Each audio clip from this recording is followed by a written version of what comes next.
Frères et sœurs, que la grâce de notre Seigneur Jésus-Christ descende et demeure en chacun de nous. L'amour de Dieu et du prochain doit devenir le moteur de toute notre vie.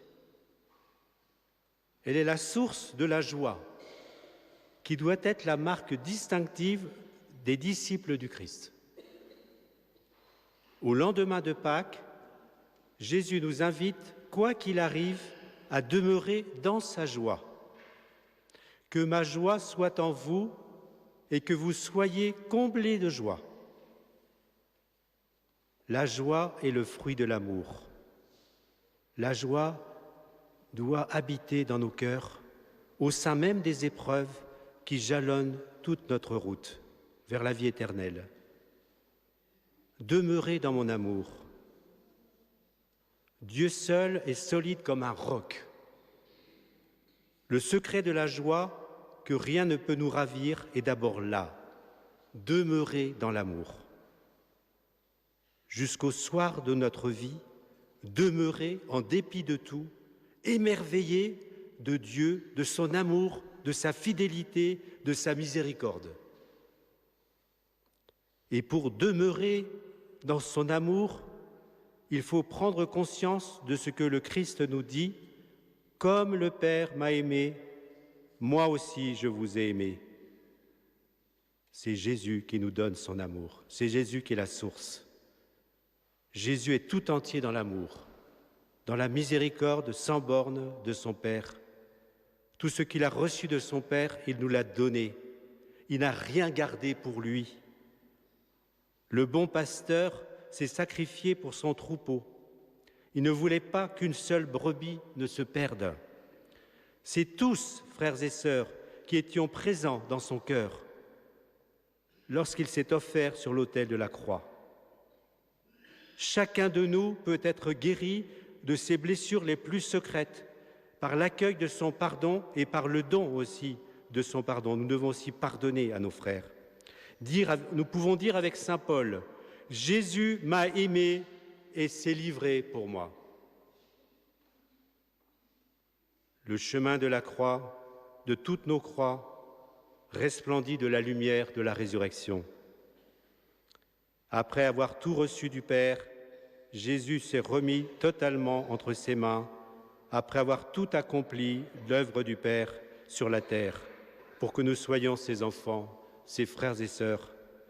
Désormais, assis à la droite du Père, notre grand prêtre continue d'intercéder en notre faveur, afin que, sauvés par son sang précieux, nous nous avancions avec confiance sur le chemin du ciel.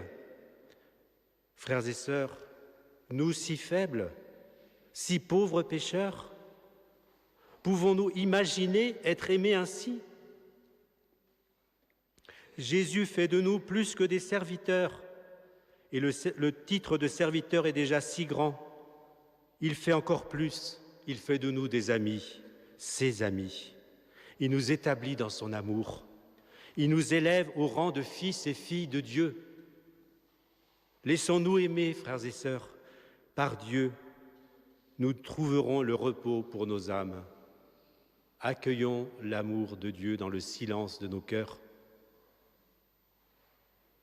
Comme je vous ai aimés, aimez-vous les uns les autres. Jésus nous rend capables d'aimer comme il aime.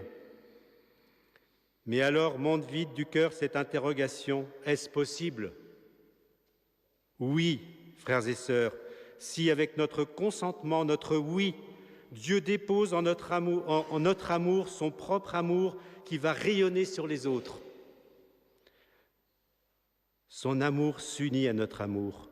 Rien ne l'arrête, ni la petitesse de notre cœur, ni nos résistances, ni les peurs qui nous habitent. Ouvrons-lui nos cœurs. Comme disait le pape Jean-Paul II, n'ayons pas peur. Soyons dociles et observons fidèlement ses commandements. Laissons-nous transformer intérieurement à l'image et à la ressemblance du Fils de Dieu. L'Esprit travaille nos cœurs. Et le Seigneur nous dit et nous redit, surtout dans l'Évangile de Saint Jean, « Aimez-vous les uns les autres comme je vous ai aimé. il n'y a pas de plus grand amour que de donner sa vie pour ses amis. Sainte Mère Teresa s'est ainsi donnée totalement et jusqu'au bout de sa vie. Elle a excellé dans l'art d'aimer et de servir les plus petits et les plus pauvres. Elle nous donne ce précieux conseil. Tu aimeras le Seigneur ton Dieu de tout ton cœur, de toute ton âme et de tout ton esprit. Tu aimeras ton prochain comme toi-même. Voilà le commandement de Dieu, et Dieu, dans sa grandeur, ne commande pas l'impossible. L'amour est un fruit mûr en toute saison et à la portée de toutes les mains. Il se laisse cueillir par n'importe qui et il n'y a aucune barrière. Chacun peut atteindre l'amour par la méditation, l'esprit de prière et de sacrifice, l'intensité de la vie intérieure. Oui, frères et sœurs, Jésus nous apprend à aimer comme il aime dans le sacrement de l'Eucharistie, dans le cœur à cœur de la prière. À son exemple, par lui, avec lui et en lui, nous commençons à aimer fraternellement. Ce devoir de la charité et du pardon est à reprendre chaque matin dans notre communauté, dans notre famille, dans notre travail. Pardonner et aimer. Il nous faut recommencer tous les matins.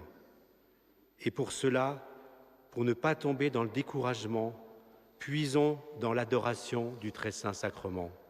Puisons à la messe cet amour. Éprouvons notre amour dans les plus petites choses. Faisons tout par amour. Offrons tout à Dieu. Notre Seigneur peut vivre, alors aimer, agir en nous et par nous. L'amour du Seigneur rend fécond notre amour pour nos frères et sœurs. Enfin, Jésus, notre frère bien-aimé, va retourner près du Père et il nous envoie l'Esprit Saint. Je prierai le Père et il vous donnera un autre consolateur pour qu'il demeure toujours avec vous. C'est l'Esprit de vérité. Il sera en vous. Demeurer dans la joie, c'est donc demeurer dans l'Esprit Saint. Devenir des êtres habités par l'Esprit. Souvenons-nous que chaque communion eucharistique nous plonge en celui que sainte Catherine de Sienne aimait nommer l'océan de la paix. L'Esprit Saint, l'océan de la paix. Qu'est-ce qui pourrait nous troubler et rompre l'harmonie d'un cœur s'il est habité par la Sainte Trinité? Disciples de Jésus, nous devons demeurer dans son amour et accomplir ses commandements. Nous sommes alors remplis de l'Esprit Saint, habités par sa présence, rayonnant de son amour. Oui, frères et sœurs, que la paix habite dans nos cœurs. Et nos frères et sœurs trouveront la paix près de chacun de nous. Soyons remplis de cette paix et donnons-la à nos frères et sœurs. Enfin, à l'approche de la Pentecôte, nous demandons l'Esprit Saint et en ce mois de Marie, nous nous adressons à notre Mère que le pape Benoît XVI avait invoqué comme faisait le pape Jean-Paul II, mais comme le fait aussi le pape François, cette prière qu'il met à la fin de chaque encyclique. Et le pape Benoît XVI a fait sa première encyclique sur la charité, Deus Caritas Est, Dieu est charité, Dieu est amour. Alors la Vierge nous aidera à être dociles au don de Dieu, qui est Dieu lui-même, et devenir capables d'un amour vrai pour nos frères. Sainte Marie, Mère de Dieu, tu as donné au monde la vraie lumière, Jésus, ton Fils, Fils de Dieu. Tu t'es abandonné complètement à l'appel de Dieu et tu es devenu ainsi la source de la bonté qui jaillit de lui. Très Sainte Mère, montre-nous Jésus. Guide-nous vers lui, enseigne-nous à le connaître et à l'aimer, afin que nous puissions, nous aussi, devenir capables d'un amour vrai et être source d'eau vive au milieu d'un monde assoiffé.